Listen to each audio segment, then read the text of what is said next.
The Neoplatonic argument is ultimately that the highest level can't in any way be agentic, because you get a fundamental dichotomy, and you get reality fundamentally bifurcated, and you're losing the properties of ultimacy that you want to attribute to what is really real to God or the one.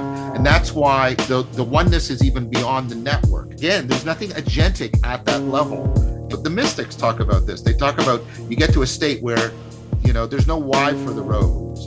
When you really understand it, there's no why for the road. When you really understand it, it just is, right?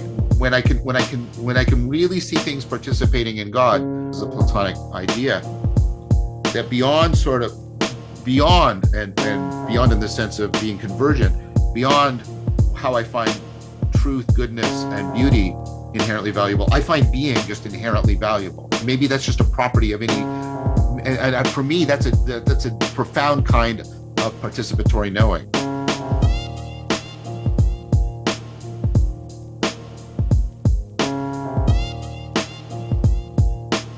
I appreciate the pushback and stuff like that, but I guess what I'm trying to say, everything that's able to persevere needs to be, to some degree, be conformed to a form, and that form needs to have a autopoietic purpose that can persevere through time. And that to the extent that you don't do that is the extent that you're not likely to belong to this world. And to the extent that you do that is the extent that you are likely to persevere. It's actually entropy that causes this to happen. Like, imagine if there was no entropy and something that had a good form for some purpose existed and something that didn't have a bad form existed, then there would be no advantage. Yeah, we're touching on something really deep here. We're touching on the relationship between time and eternity, and becoming and being. And the idea that, in order for being to be fully, in order to fully be, it also has to, it has to penetrate to the very possible bottom depths of becoming, where it bumps up against non-being. And maybe this is fundamentally, an aesthetic difference. And that doesn't mean it's unimportant, by the way. Yeah. I tend to see eternity as being the explanation for why anything has being and therefore has any kind of persistence. It's almost as if there is this sort of perfect, kingdom of heaven that is the thing that would be the perfectly eternal, unassailable form, and that we are being pulled to that in kind of weird backwards sort of way, where if you aren't sort of on the wagon that's moving in that direction, you're likely to fall off and be left by the wayside sort of thing. And it's that sort of sandblaster effect of time that is purifying, I guess, or refining everything towards that becoming. At times, let's remember that ecosystems also push themselves into extinction, right? So you get an evolutionary blurb. You get, photosynthesis evolves, and the oxygen almost kills all the life on Earth, kind of thing, right? So again, I don't see sort of a steady progression. I see, an erring in Heidegger's sense. There's a constant wandering. Sure. Yeah, so that's on one point. So I don't see good evidence for any sort of line there. I do see evidence for complexification. Everything seems to be participating or conforming to eternity in some way. Everything seems to be participating or conforming to eternity in some way. Eternity is beckoning it towards itself.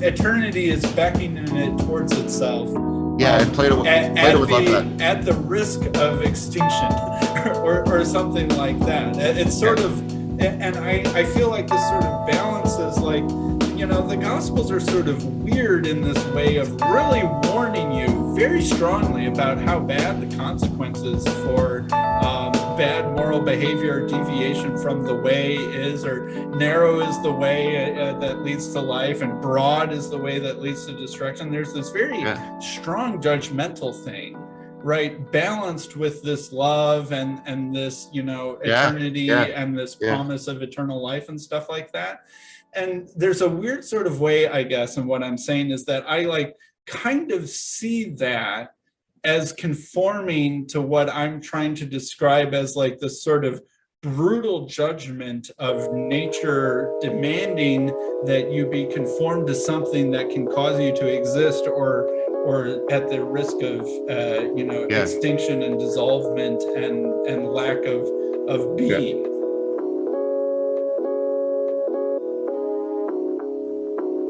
Whatever is powering the emergence, emanation, the dialectic of conformity. I think you're in very good company. I think it points to, like I've been trying to argue, a trans-epistemic, trans-aesthetic, trans-ethical goodness to being. Right. That is disclosed by that, and therefore there is something that ultimately grounds our ability to fall in love with reality. Part of me almost wonders if falling in love with being is itself part of the pattern of being able to persevere.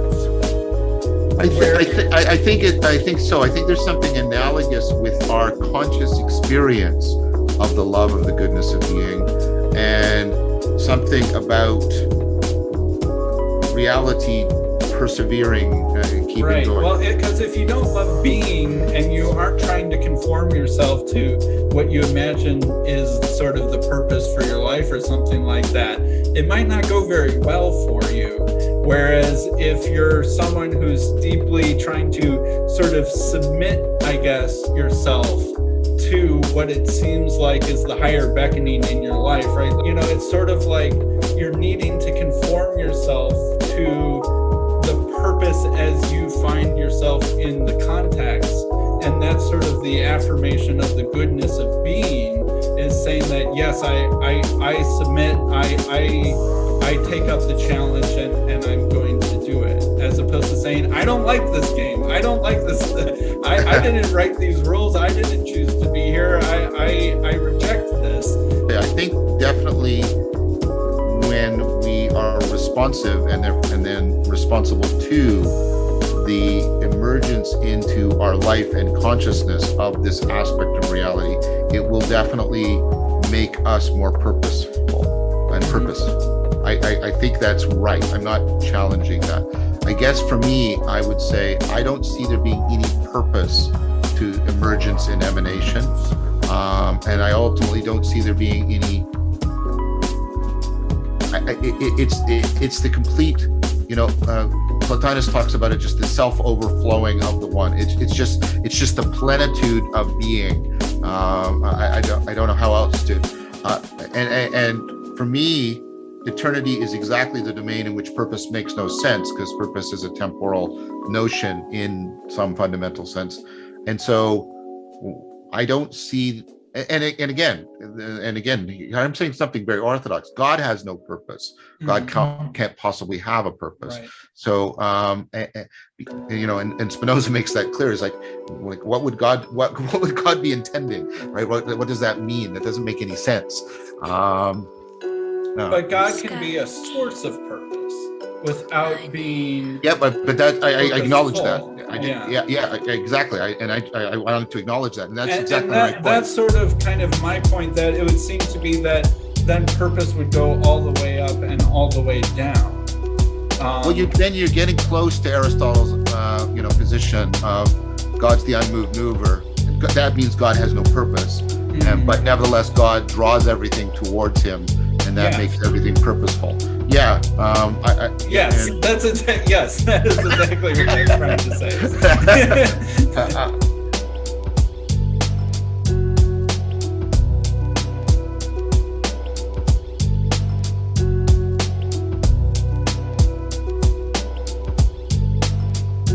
So a difficulty facing that, of course, is Aristotle locates that in the horizontal dimension of the way things are changing through time, right? Yeah.